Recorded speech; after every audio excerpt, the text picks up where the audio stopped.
میں مسکرا رہی تھی تاکہ بھائی کو لگے جو اس نے مجھے تکلیف پہنچانے کی کوشش کی ہے وہ اس میں ناکام ہو گیا ہے، اور ایسا ہی ہوا۔ مجھے مسکراتا دیکھ کر میرے بھائی کا خون جل اٹھا۔ میں نے اپنی طرف سے امی کو پورا یقین دلایا کہ میں خوش ہوں، اور امی میری خوشی میں خوش ہو گئی۔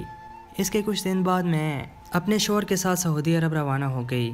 میری آنکھوں میں نہ جانے کتنے خواب تھے۔ میں جلدی سے اپنے عالی شان فلیٹ میں پہنچنا چاہتی تھی جہاں میرا شوہر رہتا تھا، لیکن کچھ ایسی خواہشیں ہوتی ہیں جو کبھی پوری نہیں ہوتی۔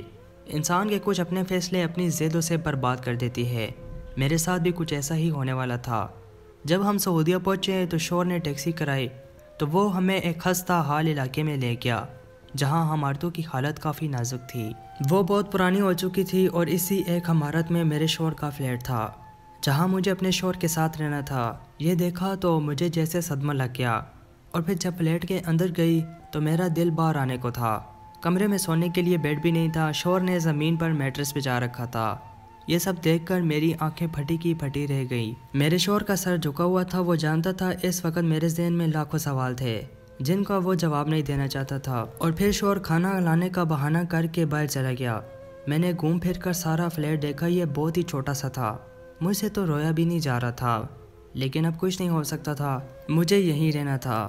آدھے گھنٹے بعد شوہر واپس آیا، ہم نے کھانا کھایا، اور پھر شوہر نے بتایا کہ میرا اپنا کوئی بزنس نہیں ہے بلکہ میں یہاں نوکری کرتا ہوں، اس کے لیے کرین چلاتا ہوں۔ میرے گھر والوں نے تم سے جھوٹ بولا کہ میرا اپنا بزنس ہے، کیونکہ میری عمر زیادہ ہونے کی وجہ سے شادی نہیں ہو رہی تھی، نہ کوئی رشتہ دینا گوارا کر رہا تھا۔ میری ساری عمر گزر گئی بہن بھائیوں کو پالتے، ان کی شادیاں کرتے کرتے۔ مجھے احساس نہیں ہوا کہ میری اپنی عمر گزر رہی ہے۔ اب احساس ہوا تو اماں نے بہت کوششوں کے بعد میری شادی کرا دی۔ شوہر کا سر جھکا ہوا تھا۔ اس کی کہانی سن کر مجھے بہت افسوس ہوا۔ اس کے ساتھ بہت برا ہوا تھا اور میرے ساتھ اس سے بھی برا ہوا تھا۔ ہم سے جھوٹ بولا گیا تھا۔ میں نے اپنے آنسو ضبط کیے اور ایک کمرے میں آ گئی جہاں سنگل بیڈ لگا ہوا تھا۔ نہ جانے کب میری آنکھ لگ گئی اور میں سو گئی۔ ایک ہفتہ ایسے ہی گزر گیا۔ شوہر صبح چلا جاتا اور رات کو واپس آتا، اور میں کسی جیل کی طرح قید رہتی۔ ایک ہفتے کے بعد شوہر اچانک دن میں گھر آ گیا۔ پریشان تھا، کہنے لگا میرے مالک کی بیوی کی ڈیلیوری کی ڈیٹ قریب ہے، وہاں اور کوئی عورت نہیں ہے، ملازمہ چھٹی پر گئی ہوئی ہے، تم چلو میرے ساتھ، مالک نے بلایا ہے۔ وہ کہہ رہا ہے تم چند دن اپنی بیوی کو میری بیوی کے پاس چھوڑو۔ یہ سن کر میں خوش ہو گئی کہ مجھے اس فلیٹ سے نکلنے کا موقع ملے گا، اور تھوڑی ہی دیر کے بعد اپنے شوہر کے مالک کے گھر کے سامنے کھڑی تھی۔ اتنا خوبصورت گھر دیکھ کر میری تو آنکھیں چندی آ گئی۔ پورا گھر سفید رنگ کا تھا، لش پش کر رہا تھا۔ میں گھر کو حسرت سے دیکھتی رہی۔ ایسے ہی کسی گھر کے خواب میں نے بھی دیکھے تھے۔ شوہر میرا ہاتھ پکڑ کر گھر کے اندر لے آیا۔ گھر کے اندر ایک ملازم نے ہمارا استقبال کیا۔ میرا دل تیزی سے دھڑک رہا تھا۔ تھوڑی دیر بعد شوہر کا عربی مالک آ گیا۔ میں نے جلدی سے اپنا آدھا منہ چھپا لیا۔ عربی کہنے لگا میری بیوی اسپتال میں ہے، میں اسے لینے جا رہا ہوں، کچھ دیر تک واپس آ جاؤں گا، تم اپنے کام پر جاؤ اور اپنی بیوی کو یہاں چھوڑ جاؤ۔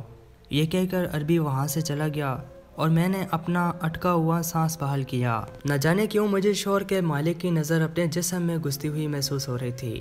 شوہر کام پر چلا گیا اور ملازم نے مجھے کمرہ دکھا دیا کہ آپ یہاں رہو۔ میں تھک گئی تو بستر پر لیٹ گئی۔ کب آنکھ لگی پتہ ہی نہ چلا۔ صبح اٹھی تو مالک اور اس کی بیوی ابھی تک نہیں آئے تھے۔ میں کمرے سے باہر نکل آئی۔ اس وقت میں نے کسی کو سیڑھیاں چڑھتے ہوئے دیکھا، اور اسے دیکھتے ہی میرے ہوش اڑ گئے۔ تو تم؟ میں نے اپنے سامنے کھڑی حاملہ عورت کو دیکھ کر بولا۔ میری آنکھیں حیرت سے پھٹی ہوئی تھی، اور میرے سامنے کھڑی لڑکی کی بھی حالت میرے جیسی تھی۔ وہ میری چچا زاد بہن تھی، اور 10 سال پہلے 15 سال کی عمر میں گم ہو گئی تھی۔ گھر والوں نے اسے مرا ہوا سمجھ لیا تھا، اور آج اسے اپنے سامنے دیکھ کر میرے ہوش اڑ گئے تھے۔ دراصل یہ وہ لڑکی تھی جس کی میرے بھائی سے بچپن میں منگنی ہو گئی تھی، لیکن اس کو میرا بھائی پسند نہیں تھا۔ اس کے بھی خواب بہت اونچے تھے، وہ بہت امیر لڑکے کے خواب دیکھا کرتی، لیکن ایک دن وہ غائب ہو گئی۔ سب نے کہا وہ بھاگ گئی، لیکن ایک دفعہ نہر کے کنارے لڑکی کی لاش ملی جس کی پہچان نہ ہو پائی، اور سب نے اسے میری چچا زاد بہن سمجھ کر دفنا دیا، اور اسی دن سے میرا بھائی بدل گیا۔ آج مجھے سمجھ آیا تھا کہ وہ مری نہیں تھی بلکہ بھاگ گئی تھی، اور اسی لیے میرے بھائی کی نفرت لڑکیوں سے بڑھ گئی تھی۔ اسے لگتا تھا کہ میں بھی ایسا کروں گی، اور چچا زاد بہن کو دیکھ کر میری آنکھوں میں پانی آ گیا۔ اس نے مجھے خاموشی سے اشارہ کیا اور ہم دونوں کمرے میں چلے گئے۔ اور مجھ سے سب کچھ پوچھنے لگی۔ وہ آج بھی اتنی ہی نازک اور خوبصورت تھی، مگر اس کا ہونٹ ایک سائڈ سے پھٹا ہوا تھا اور جسم پر جگہ جگہ نشانات تھے۔ اور پھر اس نے بتایا کہ وہ ایک لڑکے کے ساتھ بھاگ گئی تھی اور پھر اس لڑکے نے اسے دھوکہ دے دیا۔ پھر وہ 5 سال دارالامان میں رہی تو اس سے کسی نے شادی کر لی، پھر اس نے بھی دھوکہ دیا اور پھر عربی پہ فروخت کر دیا، پر وہ آج عربی کی بیوی تھی۔ وہ عربی کی چوتھی بیوی تھی۔ وہ عربی تھوڑا نفسیاتی تھا اور مار پیٹ کرتا تھا۔ اپنی لمبی داستان سنا کر وہ رو پڑی اور کہنے لگی، مجھے اس عذاب سے نکالو، میں مزید یہاں نہیں رہ سکتی۔ اس کی باتیں سن کر میں نے ایک فیصلہ کیا۔ سب سے پہلے اپنے بھائی کو فون کیا اور ساری کہانی سنا دی۔ یہ سب سن کر وہ بھی حیران ہو گیا۔ اب مجھے اپنے شوہر کو اعتماد میں لینا تھا۔ میری چچا زاد نے مجھے سختی سے منع کیا تھا کہ میں عربی کے سامنے نہ جاؤں، یہ نہ ہو کہ اس کا تم پر بھی دل آ جائے۔ اس کا شک صحیح تھا۔ اگلے دن میں نے شیخ کی آنکھوں میں خباثت دیکھ لی تھی۔ شام کو شوہر کا فون آیا، تم تیار رہنا، میں تمہیں لینے آؤں گا۔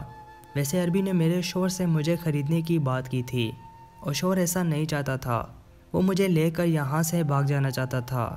پھر میں نے اسے اپنی چچا زاد کی کہانی سنائی۔ وہ عربی سے طلاق لینا چاہتی تھی۔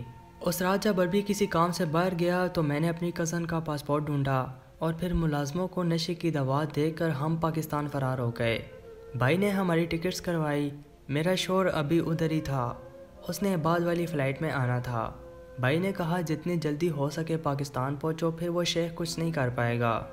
عربی اپنی بیوی کا بایو ڈیٹا بھی نہیں جانتا تھا، اس نے بس اسے خرید لیا تھا۔ میں کزن کو لے کر آ گئی پر میرا شوہر واپس نہیں آیا تھا۔